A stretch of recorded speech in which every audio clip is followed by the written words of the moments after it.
Biblia cronológica de estudio, Nueva Biblia de las Américas. Estudia la Biblia en el orden de los sucesos y en su contexto. Pido que el Dios de nuestro Señor Jesucristo, el Padre glorioso, les dé el espíritu de sabiduría y de revelación para que lo conozcan mejor. Amén. Prepárense física y mentalmente para estar atentos. Génesis 39 del 1 al 23. José prospera en Egipto. Cuando José fue llevado a Egipto, Potifar, un oficial egipcio de Faraón, capitán de la guardia, lo compró a los ismaelitas que lo habían llevado allá. Pero el Señor estaba con José, que llegó a ser un hombre próspero y vivía en la casa de su amo el Egipto. Vio su amo que el Señor estaba con él y que el Señor hacía prosperar en su mano todo lo que él hacía.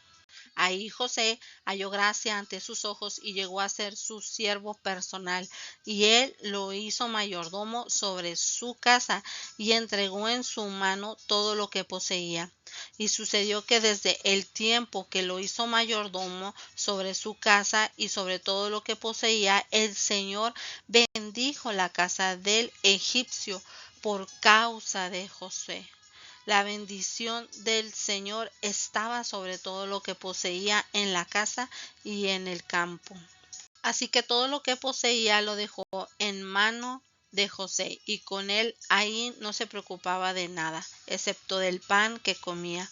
Y era José de gallarda figura y de hermoso parecer. José y la mujer de Potifar. Sucedió después de estas cosas que la mujer de su amo miró a José con deseo y le dijo: acuéstate conmigo. Pero él rehusó y dijo a la mujer de su amo: estando yo aquí, mi amo no se preocupa de nada en la casa y ha puesto en mi mano todo lo que posee. No hay nadie más grande que yo en esta casa, y nada me ha rehusado excepto a usted, pues es su mujer. ¿Cómo entonces podría yo hacer esta gran maldad y pecar contra Dios? Y ella insistía a José día tras día, pero él no accedió a acostarse con ella o a estar con ella. Pero un día que él entró en casa para hacer su trabajo y no había ninguno de los hombres de la casa ahí dentro, entonces ella tomó a José de la ropa y le dijo: acuéstate conmigo. Pero él le dejó su ropa en la mano y salió huyendo afuera. Cuando ella vio que él había dejado su ropa en sus manos y había huido afuera, llamó a los hombres de su casa y les dijo: miren, Potifar nos ha traído un hebreo para que se burle de nosotros. Vino a mí para acostarse conmigo, pero yo grité a gran voz. Cuando él oyó que yo alzaba la voz y gritaba, dejó su ropa junto a mí y salió huyendo afuera.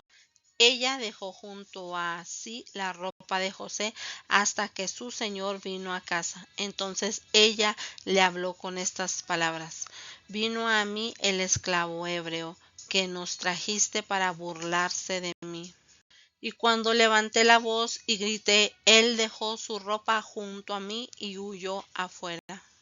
José echado en la cárcel. Cuando su señor escuchó las palabras que su mujer le dijo: esto es lo que tu esclavo me hizo, se encendió su ira. Entonces el amo de José lo tomó y lo echó en la cárcel, en lugar donde se encerraba a los presos del rey. Ahí permaneció en la cárcel. Pero el Señor estaba con José, le extendió su misericordia y le concedió gracia ante los ojos del jefe de la cárcel. El jefe de la cárcel confió en mano de José a todos los presos que estaban en la cárcel, y todo lo que ahí se hacía él era responsable.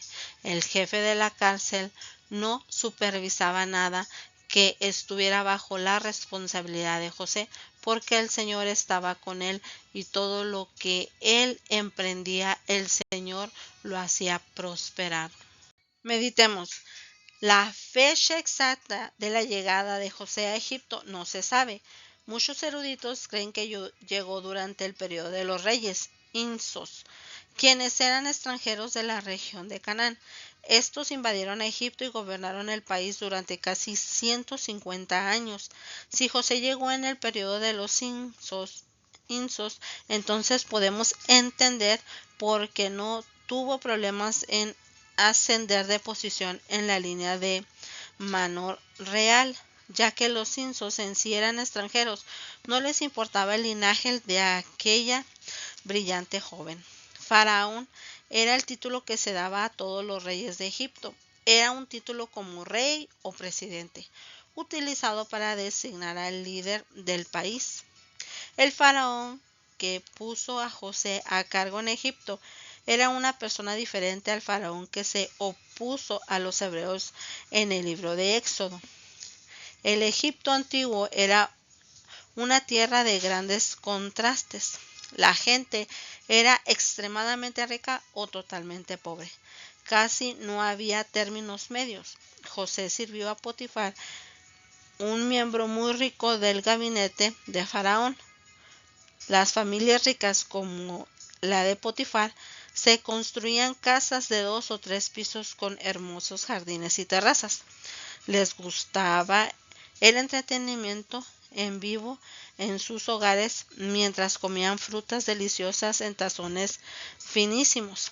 Decoraban su entorno con jarrones de alabastro, pinturas, hermosos tapetes y sillas talladas a mano. Las cenas se servían en platos de oro e iluminaban sus cuartos con canderos de oro. Los sirvientes como José trabajaban en el primer piso, mientras que la familia ocupaba los pisos superiores. La esposa de Potifar fracasó en seducir a José, quien resistió esta tentación al decir que sería un pecado contra Dios. José no dijo: te estaría haciendo daño, ni estaría pecando contra Potifar, ni estaría pecando contra mí mismo. Cuando estamos bajo presión, razones como esas las podemos excusar fácilmente. Recuerde que el pecado sexual no es simplemente un acto realizado por consentimiento mutuo entre dos adultos, es un acto de desobediencia a Dios. José evadía a la esposa de Potifar lo más posible, pero un día tuvo que huir de ella. Algunas veces tratar de evadir la tentación no es suficiente. Debemos dar la vuelta y huir, especialmente cuando las tentaciones son demasiadas grandes, como suele ser con las tentaciones sexuales. Las prisiones eran lugares horribles y pésimas condiciones. Ahí albergaban a los trabajadores forzados o a los presos que esperaban su juicio, como José. Los prisioneros eran culpables hasta que se demostrara su inocencia y no tenían derecho a un juicio propio. Muchos prisioneros nunca llegaban a la corte, ya que los juicios se llevaban a cabo a capricho del gobernante. José estuvo 2 años en prisión antes de aparecer ante el faraón, y esto porque lo llamaron a interpretar un sueño, no para que lo juzgaran. Al verse preso y esclavizado, José pudo haber perdido la esperanza. Sin embargo, hacía todo lo contrario, ponía todo su empeño en cualquier tarea que se le asignara. El jefe de la cárcel pronto notó su diligencia y su actitud positiva, y lo promovió a administrador de la prisión. ¿Está usted en medio de una situación difícil y piensa que no hay esperanza? En el trabajo o en la casa o en la escuela, siga el ejemplo de José, ponga todo su empeño en cualquier tarea que se le presente. Recuerde que Dios cambió la situación de José. Él ve sus esfuerzos y puede transformar hasta la adversidad más abrumadora.